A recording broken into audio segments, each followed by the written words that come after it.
This episode of The Mouth and the Muscle is brought to you by FitFaction.com.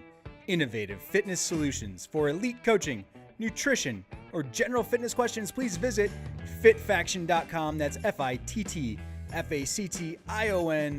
FitFaction.com.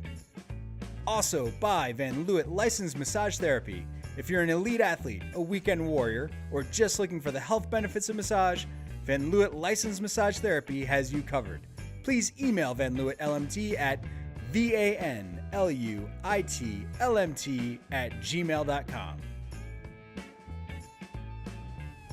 Welcome to another episode of The Mouth and the Muscle with your hosts, Kyle Gillian and Trevor VanLuit. In this episode, Kyle and Trevor dig deep into what truly motivates us and our fitness goals, from avoiding dad bod to enjoying a six-pack with a six-pack. Enjoy the show. All right, so this next part is something like I like to break down with clients because, again, as a trainer, I can't make you do anything, and I don't know if I can claim this as a technique or anything, but back in the 24-hour fitness days, they actually invested a lot of time in sending us to trainings on how to basically read people, ideally for sales and things like that. But a lot of the stuff was straight out of like Tony Robbins' apprentice would come in and give us these amazing lectures. And it was almost like watching a magician, the stuff he could get you to say or buy into by how he was wording things and stuff. And I'm being open on this technique, but I use it because honestly, as a trainer, again, I can't make you do anything. I got to find out what your true hot button is to get you in shape and accomplish your goals and stuff. So really it comes down to breaking down.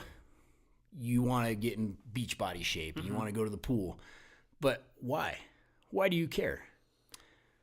I think I've just been tired of being the fat dad over the last couple of years and it's not necessarily the fat guy. It's you have these goals. You want to go in with, no lower back fat, I don't need a superhero ab pack, but that'd be kind of cool. But that's another level of But who dedication. Who cares if you're fat dad?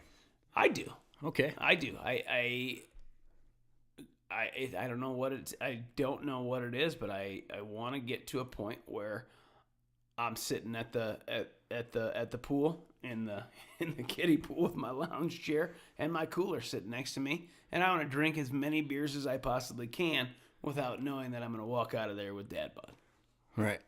But you're still kind of figuring out we're trying to break down the deep root cause. And this is honestly, when I talk with clients, it's one of those things where they might not want to tell me the full truth, because what you're going to find, and I'm just going to speak generally now because it's something that people have to think about, is when you're talking with somebody else, you want to tell me the good things. It's healthy to be in shape and things like that.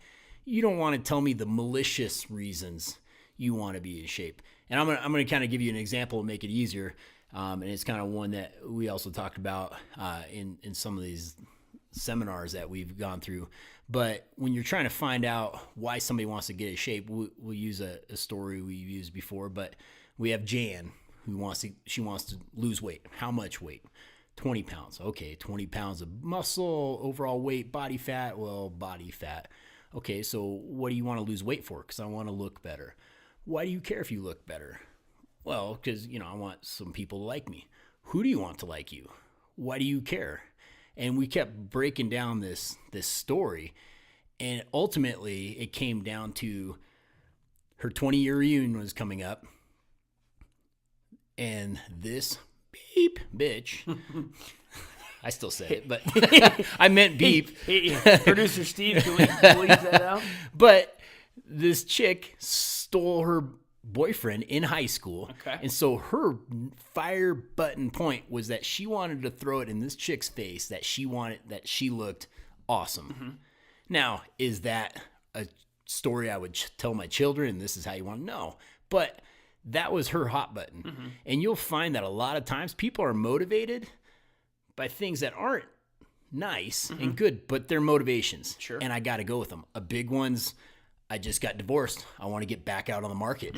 Yeah, it's okay. You don't want to tell the general public that, hey, I'm getting in shape because I want to go out and find another dude and I want to look hot. It just doesn't sound as acceptable. But in her heart, that's what she's thinking.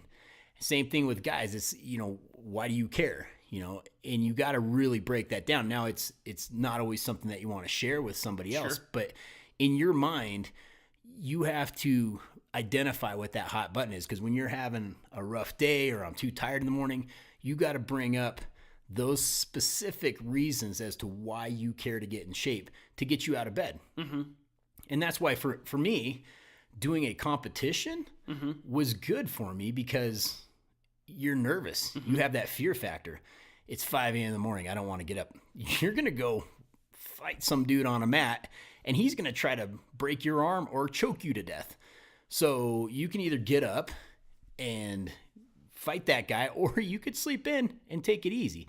And that for me, I need that kind of kick in the butt to like, okay, this is serious. I got to get up. If it's just a passive, I want to get in shape goal, you're going to hit those mornings and you're like, screw it, I'm not doing it. And so it's important to really identify deep down why you want that goal and why it's specifically. And it might be something very, very private to you, which is absolutely okay. And you don't ever have to share it, but you need to know what it is. And then maybe find one or two other reasons. I'm going to make a good example for my kids. I'm going to help me with this job interview. That way, have a few of them going so that every single morning, this is why I'm doing it. I'm looking at, okay, I can get up, I can do this. Because that goal's fresh in my mind. Right before you go to bed, look at it. These are the reasons I'm doing this. This is why I'm going to get this goal. So that you're already going to bed knowing that I'm getting up and I'm going for it. Yeah, I definitely think that, going from 235 pounds to shredded 38-year-old dad right at pool season, I mean, those are definitely good goals, but the root cause is funny how you say the root cause of it is, I think it helps. We talked a little bit earlier about depression and stuff like that. I think it gets you or gets somebody into a better mindset to, I wake up in the morning and I can walk around all day with my shirt off without saying, absolutely, oh man, there's Trev's love handles. We know that's Trev's shadow. It's a big one, and I'm going to try to say this. I'm going to try to say this delicately so Steve the Anvil doesn't cut me off. But we all have either been or know the guy that still wears his T-shirt in the pool. Yeah, I mean that's an actual guy, and we all know we don't talk about him too much, but. And I'm trying to be the empathetic person here, but I mean, that guy feels so uncomfortable with himself that he wears a T-shirt. I'm sure he would be more comfortable feeling wise if he didn't have to wear that shirt, but he has to because and I'm saying the dudes are the same way. They don't feel comfortable.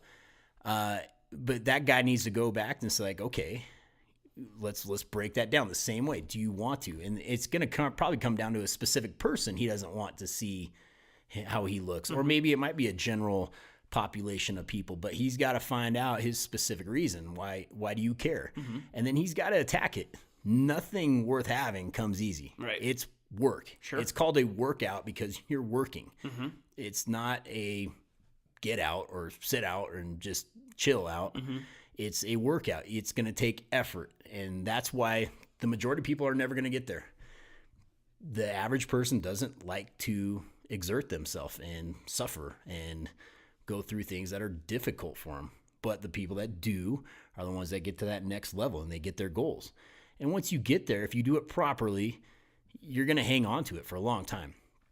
And so that's where you do have to be smart about how you get there, because some people can absolutely get obsessive about it, but it'll inevitably backfire on them. And that's where you get the people that yo-yo or worse yet, get other psychological problems like bulimia and anorexia and things like that. They start developing all kinds of problems because they didn't really establish that as them and who they are now. And so you got to get those goals, and then you got to learn how to be that person.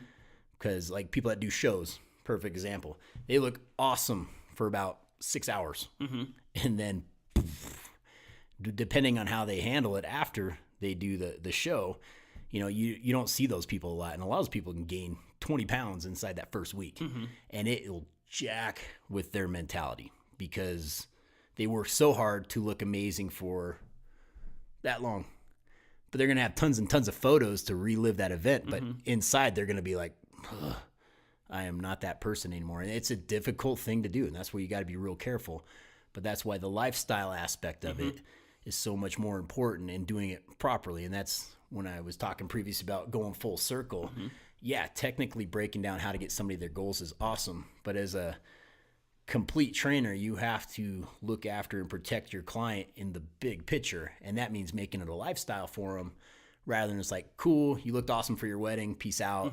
Enjoy the extra 40 pounds that you're going to gain within 3 years of getting married and stuff like that. So, kind of going with the goal, we were talking about the hot button, but that's the important part. And everybody's going to have their own, and it might sound like a horrible reason, but if that's what motivates you, that's what you got to use. And a lot of it has to do with envy and jealousy and things like that. And those are negative things, but they're so powerful if you use them the right way. Right.